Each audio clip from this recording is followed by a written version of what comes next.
Hay un objeto en tu casa ahora mismo que fue diseñado para decir quién manda, o dependiendo de dónde estés sentado, para recordarte exactamente cuánto poder no tienes.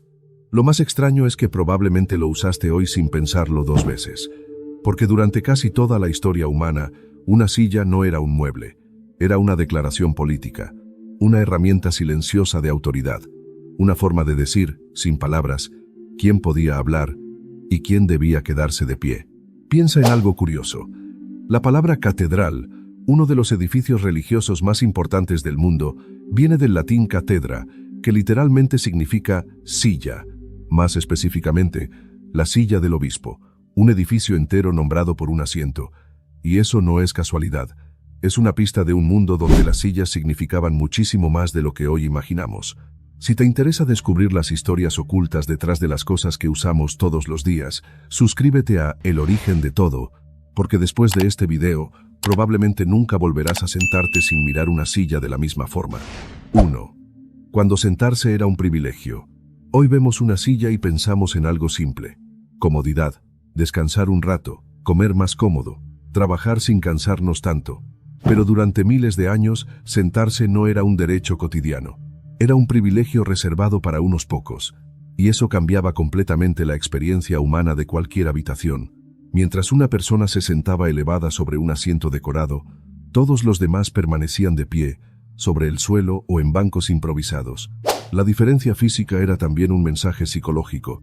Alguien estaba arriba, alguien estaba abajo. En el antiguo Egipto esto se veía con brutal claridad. Los faraones y altos nobles poseían sillas cuidadosamente elaboradas con madera tallada, marfil, oro y símbolos de poder. Mientras tanto, prácticamente todos los demás se sentaban en el suelo, sobre fibras vegetales o pequeños taburetes bajos. Y aquí aparece algo fascinante. No era que Egipto no pudiera fabricar más sillas. El punto era precisamente no hacerlo. La altura tenía significado.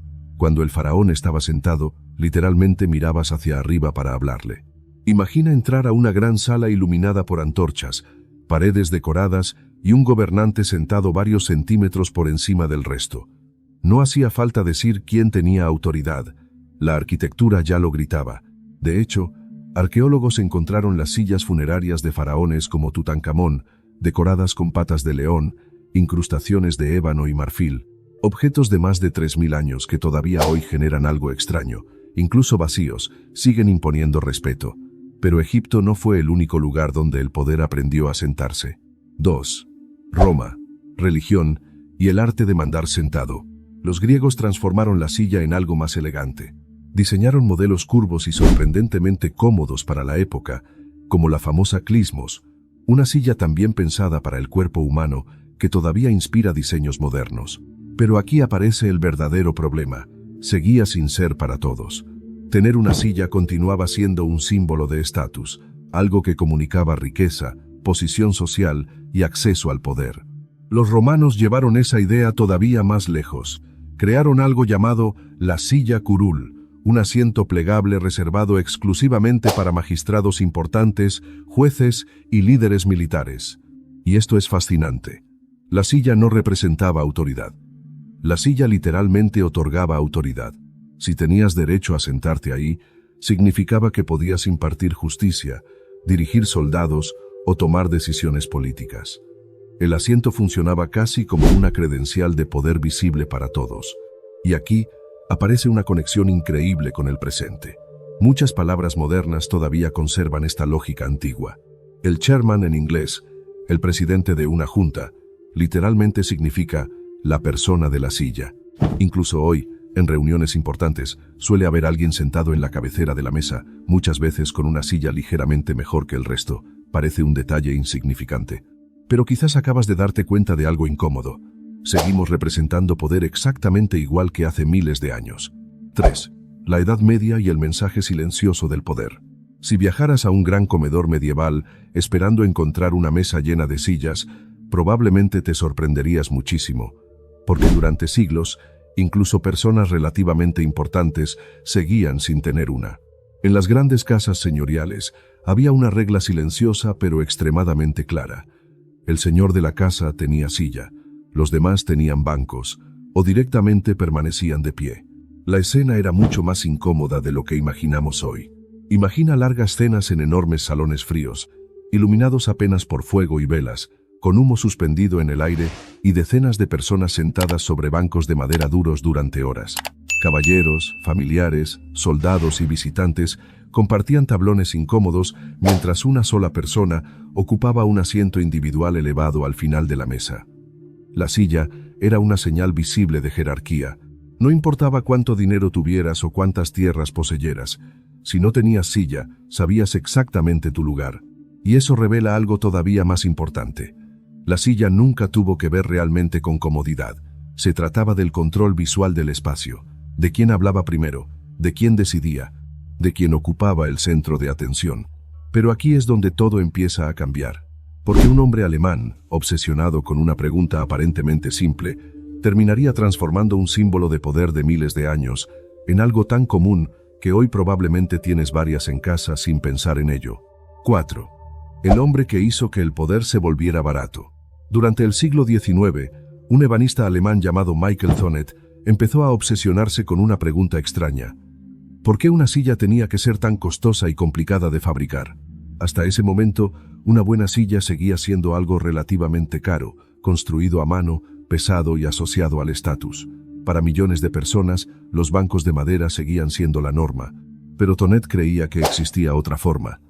Y aunque casi nadie lo recuerda hoy, terminó cambiando algo cotidiano que usamos literalmente todos los días. El problema técnico era enorme. Las sillas tradicionales requerían carpinteros especializados, uniones complejas y muchísimo tiempo de trabajo. Thonet comenzó a experimentar con vapor para doblar madera maciza sin romperla. Parece un detalle menor, pero fue revolucionario.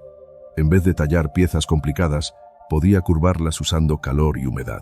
Después de años de pruebas, presentó una silla sorprendentemente simple, pocas piezas, tornillos mínimos, ligera, resistente y muchísimo más barata de producir. Y eso cambió completamente la vida cotidiana. Cafés, restaurantes, estaciones de tren y hogares comenzaron a llenarse de sillas por primera vez de forma masiva. Lo que durante miles de años había sido un símbolo reservado para reyes, obispos y personas poderosas, empezó lentamente a democratizarse. Por primera vez en la historia, una silla podía ser simplemente una silla. Pero aquí aparece algo curioso. Aunque el objeto se volvió común, la lógica del poder nunca desapareció del todo. 5. La silla sigue diciendo, ¿quién manda? Piensa en cualquier reunión importante que hayas tenido. Una oficina, una mesa familiar, un restaurante elegante, incluso una videollamada. Muchas veces, sin darnos cuenta, alguien ocupa la mejor silla, la cabecera de la mesa, el asiento ligeramente elevado, la silla más grande, más cómoda o más visible. Parece casualidad. Pero lo increíble es que seguimos reproduciendo un ritual social que comenzó hace miles de años. Durante el siglo XX, esa lógica reapareció de formas nuevas. Las oficinas ejecutivas comenzaron a usar enormes sillones acolchados para directivos, mientras empleados comunes utilizaban sillas mucho más simples. En tribunales, jueces siguen sentándose por encima de todos los presentes. En parlamentos, universidades e iglesias, todavía existen asientos reservados que comunican autoridad incluso antes de que alguien diga una palabra. El objeto cambió de forma, el mensaje casi no cambió, y eso revela algo todavía más profundo. Quizás nunca se trató realmente de sentarse, se trataba de quién merecía comodidad, quién tenía permiso para hablar, quién podía ocupar el espacio central mientras otros esperaban alrededor. La silla dejó de parecer un símbolo de poder porque se volvió invisible de tan cotidiana. Pero su lenguaje sigue ahí. La mayoría simplemente dejó de notarlo. La próxima vez que te sientes a comer, trabajar o descansar, mira tu silla durante un segundo, porque durante miles de años ese objeto no era algo normal. Era una señal, un recordatorio silencioso de quién estaba arriba y quién abajo. Reyes, faraones, obispos, jueces y líderes entendieron algo que todavía funciona hoy. El espacio físico influye profundamente en cómo percibimos el poder. Y aunque hoy tengamos varias sillas en casa, seguimos reaccionando a ellas de maneras que probablemente ni siquiera notamos. Ahora tengo curiosidad por algo. Piensa en la última reunión importante que tuviste. ¿Quién ocupaba la mejor silla de la habitación? ¿Fue casualidad? ¿O quizás todavía seguimos jugando el mismo juego de poder inventado hace miles de años? Cuéntamelo en comentarios. Y suscríbete a El Origen de Todo para descubrir las historias ocultas detrás de las cosas que usamos todos los días. Porque muchas veces los objetos más comunes esconden historias mucho más extrañas de lo que imaginamos.